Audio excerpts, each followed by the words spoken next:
और तमाम शेयरों को ध्यान से नोट कीजिए, हमारे गेस्ट को सुनिए कि किन शेयरों पे वो क्या राय दे रहे हैं, क्योंकि अगले 3-4 महीने में हो सकता है कि इन शेयरों में आपको बेहतर रिटर्न देखने को मिले, बेहतर पैसा बनता हुआ दिखे। शुरुआत शरद आपके साथ करेंगे। दो ऐसे स्टॉक्स जिसमें हमने देखा कि मिड कैप में एक शानदार रैली देखने को मिली है।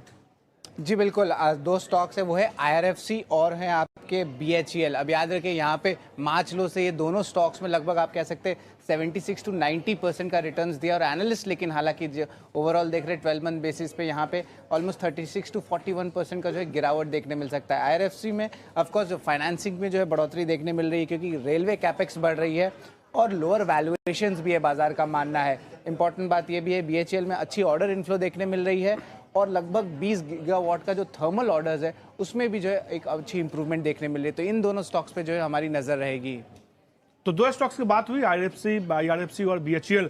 गौरांग सर, आपसे जानना चाहूंगा, वो ये राशि मुहैया कराती है, और हमने IPO के समय पर इस पर सब्सक्राइब IPO में दिया था लंबी अवधि के लिए। और जिस प्रकार से परिवर्तन मनीष हमने डिफेंस क्षेत्र में देखा था 3-4 साल पहले, जब भारत सरकार ने डिफेंस FDI खोला गया था, make in India, made in India में प्रोत्साहन दिया था, उसके फलस्वरूप हम देख रहे हैं कि पिछले 1-1.5 साल से बहुत ही शानदार आउट परफॉर्मेंस डिफेंस क्षेत्र के कर रहे हैं, और आने वाले भविष्य में भी करेंगे। उसी तर्क के आधार पर मेरे ख्याल से रेलवे, भारतीय रेल से जुड़ी हुई जितनी भी सरकारी कंपनियां हैं या फिर निजी क्षेत्र की कंपनियां हैं, वो आने वाले समय में बेहतर करेगी। जो भी योजनाएं भारतीय रेल को लेकर के आधुनिक बनाने की बात की है। और BHEL पर भी हमारी काफी लंबे समय से राय रही है। हमें लग रहा है कि BHEL पर यहां से भी अगर आप देखें तो 15% के आसपास का ऊपर की तरफ का दायरा आपको दिख सकता है। ये दोनों ही लंबी अवधि के लिए सुझाव है। तो IRFC और BHEL दोनों शेयर पसंद है। गौरांग सर के यहाँ से मजबूती देखने को मिल सकती है, अच्छी मजबूती देखने को मिल सकती है। अब विवेक के पास चलते हैं। विवेक, वैसे आपके और गौरांग सर की जोड़ी जो है ना, किसी शो को सुपरहिट बना देती है। वैसे ही क्या आपको लगता है कि BHEL भी अगले कुछ महीनों में सुपरहिट रिटर्न देगा? तो देखिए, BHEL एक तो देखिए 2-3 चीज है। एक जो ऊर्जा सेक्टर है, इन द सेंस इलेक्ट्रिसिटी, अब मैं हिंदी में कोशिश कर रहा हूँ, गलत होगा कहीं ना कहीं। तो इलेक्ट्रिसिटी जो सेक्टर है उसमें आपको यहाँ से मल्टीफोल्ड ग्रोथ दिखने वाली है। इनफैक्ट कल एक रिपोर्ट पढ़ रहा था जहाँ पे ये बोला गया था कि ऑलमोस्ट जुलाई का सबसे हाईएस्ट पीक इलेक्ट्रिसिटी का कंजम्पशन बाजार में हुआ है। और जो थर्मल प्लांट है उसका बेनिफिट भी कंपनी को आगे चल के मिलने वाला है। और आज के दिन आप अगर PSU सेगमेंट में देखो, इन दामों में, शेयर की दामों में और इस वैल्यूएशन में, आपको इस स्पेस में इलेक्ट्रिकल इक्विपमेंट्स और इलेक्ट्रिसिटी सेक्टर में सबसे बेहतरीन शेयर दिखेगा कि BHEL ही है। तो मुझे तो लगता है कि इसको रखना चाहिए। और आप अगर 10 साल का एवरेज भी देखो तो इस शेयर ने रिटर्न कभी नहीं दिया है, और ये सेक्टर 10 साल के साइकिल के बाद अब रिवाइवल मोड पे आया हुआ है। तो मैं तो देख रहा हूँ कि इसमें आराम से आपको टारगेट मिल सकता है करीबन 190 तक का भी, मे बी 18 से अगर दिखेगा, और हर स्टॉक चीप भी दिखेगा। तो इसके लिए स्टॉप लॉस बहुत मेन चीज होगी यहाँ पे। तो एक स्टॉप लॉस भी लगा के रखिए, कोई भी चाहे फंडामेंटली अच्छा कंपनी हो, फिर भी 107 का स्टॉप लॉस रहेगा, और 190 तक ये BHEL भी जा सकता है। तो मेरा तो बुलिश कॉल रहेगा BHEL। तो BHEL खरीदारी करने से विवेक को भी पसंद आ रहा है। 190 तक का लक्ष्य देखने को मिल सकता है। 107 रुपये का उन्होंने कहा कि चाहे तो आप स्टॉपर्स लगा कर रख सकते हैं। 18 महीने का नजरिया है। आपने दो स्टॉक्स की बात की, दोनों स्टॉक्स पे तो हमारे जानकारों ने मोहर लगा दी कि उनको पसंद है। 3 स्टॉक्स और बताइए एक साथ। जी बिल्कुल, एस्कॉर्ट्स फोकस में रहेगा। यहाँ पे जो क्यूबोटा की सिनर्जीज है, एक्सपोर्ट मार्केट रिलेटेड भी, और जो रेलवे कंस्ट्रक्शन का सेगमेंट है, यहाँ पे बुलिश नज़रिया देखने मिल रहा है। और इंपॉर्टेंटली ये भी बता दें कि ये इलेक्शन ईयर है, तो इसके कारण जो है आगे जाते हुए डिमांड देखने मिल सकती है। एस्कॉर्ट्स के अलावा वोडाफोन आइडिया में भी प्रमोटर की सपोर्ट आ रही है, लगभग 2000 करोड़ का इन्फ्यूजन है, और आगे जाते हुए मीडिया रिपोर्ट सजेस्ट करे कि एक पोटेंशियल फंड रेज देखने मिल सकता है। हालांकि इनकी जो सब्सक्राइबर बेस है, यहाँ पे बड़ी लॉसेस देखने मिली है पिछले 3 से 4 साल तक। NBCC भी तीसरा स्टॉक है, जहाँ पे लगभग 8000 करोड़ के जो है इनके ऑर्डर लाइन जो है मिलने वाले हैं, और ओवरऑल देखा जाए तो इनकी जो FY24 की गाइडेंस है ऑर्डर को लेके, इसमें भी स्ट्रेंथ आया है। तो ये 3 स्टॉक्स हैं। ये जिन स्टॉक्स की बात हुई गौरांग सर, स्कॉट्स की बात हुई, NBCC की बात हुई, तमाम ऐसे स्टॉक्स हैं जिसमें हमने देखा इस साल जो अच्छी रैली देखने को मिली है। हालांकि बीते 1 साल में रिटर्न नहीं था, इस साल एक बेहतर रिटर्न देखने को मिला है। और अब तो देख रहे हैं कि जिस तरीके से कमेंट्री आई है कि ट्रैक्टर्स की बिक्री एक अच्छी रिकॉर्ड ऊंचाई पे देखने को मिल रही है अलग अलग सेगमेंट्स में, अलग अलग कंपनियों के। ये 3 शेयर में से कोई शेयर आपको पसंद आ रहा है यहाँ पे, या आपको लगता है कि रखना चाहिए, निकल जाना चाहिए, या नई खरीदारी करनी चाहिए?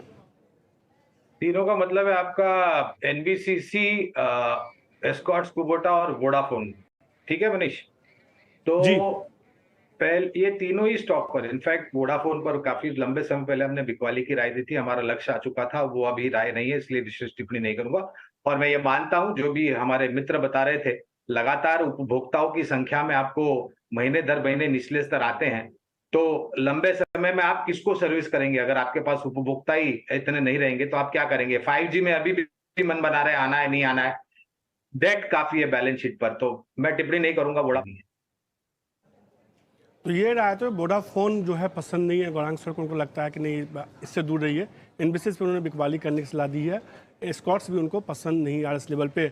विवेक सर, आपसे समझना चाहेंगे, क्या आपकी राय भी यही है या इससे इतर? क्योंकि कई बार हमने देखा है कि मैक्सिमम समय आप और गौरांग सर एक पीच पे होते हैं, कई बार आप अलग भी होते हैं, और इस शो की और हम दोनों की सबसे बड़ी खूबसूरती यही है कि पैसा बनना चाहिए और रस्सा कसी भी कई बार होनी चाहिए। क्या इन तीनों शेयरों में से कोई शेयर आपको पसंद आता है, या आप भी गौरांग सर के साथ जा रहे हैं?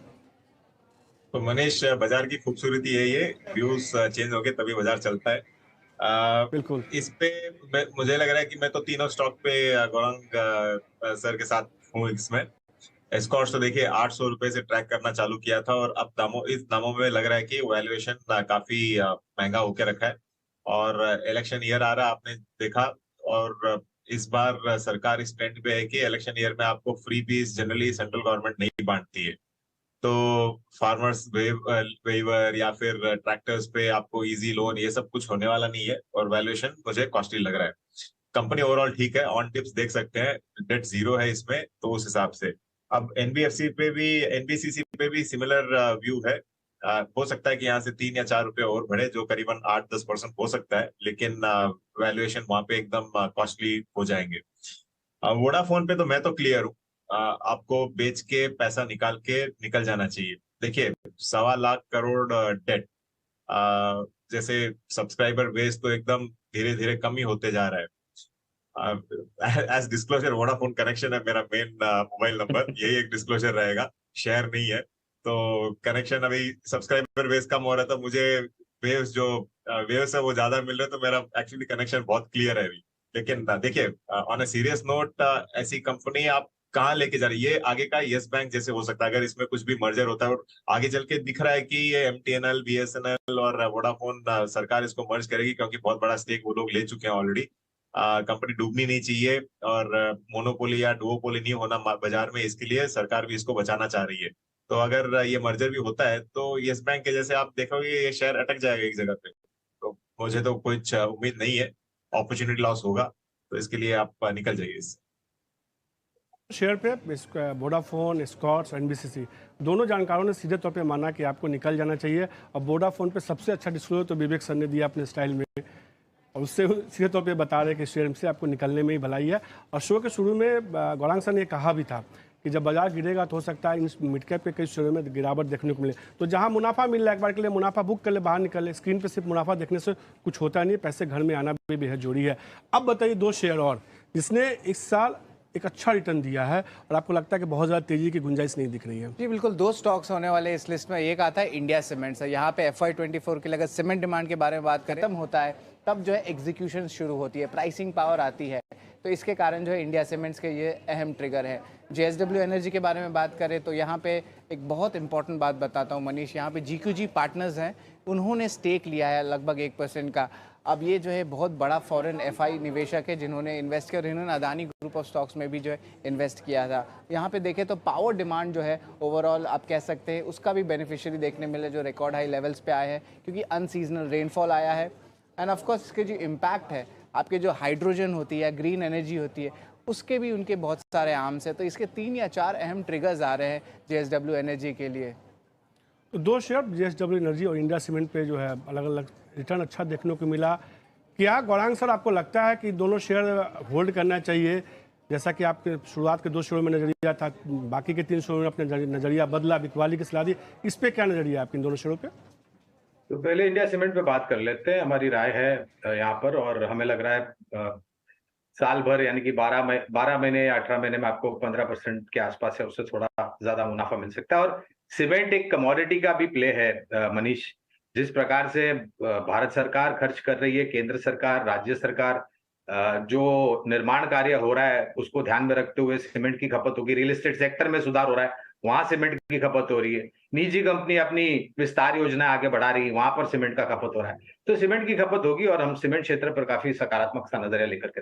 रही बात जेएसडब्ल्यू एनर्जी की, तो अभी आपके मेरे ख्याल से सहयोगी बता रहे थे कोई बड़ा निवेशक, मैं नाम भूल गया, तो भाई ABCD आए, XYZ आए या LIP आए, कोई भी आए, आपका तर्क क्या होता है निवेश करने का? कोई बड़ा निवेशक को आप नकल करेंगे तो उसकी बुद्धिमत्ता क्या है, उसने क्या इस्तेमाल किया है सोच में, वो आपको पता नहीं है। आप सिर्फ नकल करके निवेश करें। नकल करके, मेहरबानी करके शेयर मार्केट में कभी भी आपको निवेश नहीं करना चाहिए, चाहे वो कोई बड़ा संस्थागत निवेशक हो या फिर कोई निजी निवेशक हो या फिर कोई आपका रिश्तेदार हो। आपको उनकी राय पर, आपको अपनी बुद्धिमत्ता का इस्तेमाल करना चाहिए।